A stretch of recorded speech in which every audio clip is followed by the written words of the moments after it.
Bonjour, je vais vous faire une introduction à la version bêta de Blind Valley. Donc déjà sur l'écran principal ici, on voit une des fonctionnalités principales de la nouvelle version, c'est que on peut connecter à un seul tournoi avec plusieurs appareils. Donc on voit ici dans la photo, ils ont connecté un ordinateur sur un projecteur qui montre l'horloge du tournoi. Et le directeur de tournoi joue dans le tournoi et sur la table de poker, il a son téléphone connecté sur le navigateur mobile à Blind Valley, au même tournoi. Et il peut tout contrôler du tournoi de son téléphone. Donc il peut gérer l'horloge, il peut éliminer les joueurs, changer, équilibrer les tables, etc. Donc ça, c'est une fonctionnalité principale. On ne va pas vous montrer dans cette vidéo. Mais on va déjà montrer comment connecter et créer notre premier club de poker.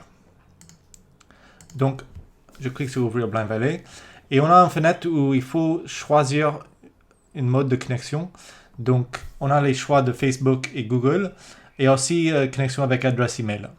Je recommande fortement d'utiliser une des deux premières méthodes. Parce qu'après la première connexion, c'est un seul clic pour connecter.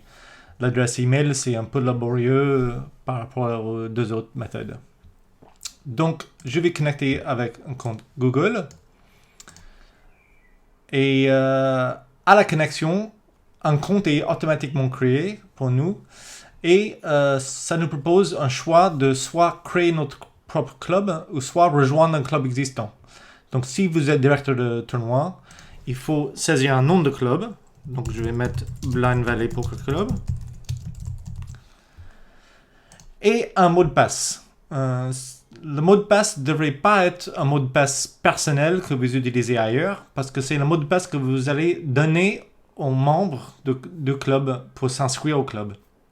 Donc, je vais juste mettre BV Poker, par exemple. Je clique sur Créer un club. Et voilà, le club est créé. Il y a un identifiant de 4 caractères qui est attribué à votre club. Et c'est cet identifiant que les joueurs vont utiliser pour rejoindre votre club. Donc si on clique sur le bouton pour ajouter un joueur ou inviter un nouveau joueur au club, ça nous donne toutes les informations qu'on peut envoyer par email ou poster sur le groupe de Facebook, etc. pour qu'ils puissent connecter et rejoindre votre club. Donc, il y a l'identifiant, le mot de passe, et voici une ligne directe pour qu'ils accèdent directement et proposent juste le mot de passe. Donc, voilà la première étape. Dans la prochaine vidéo, on va vous montrer comment créer votre premier tournoi.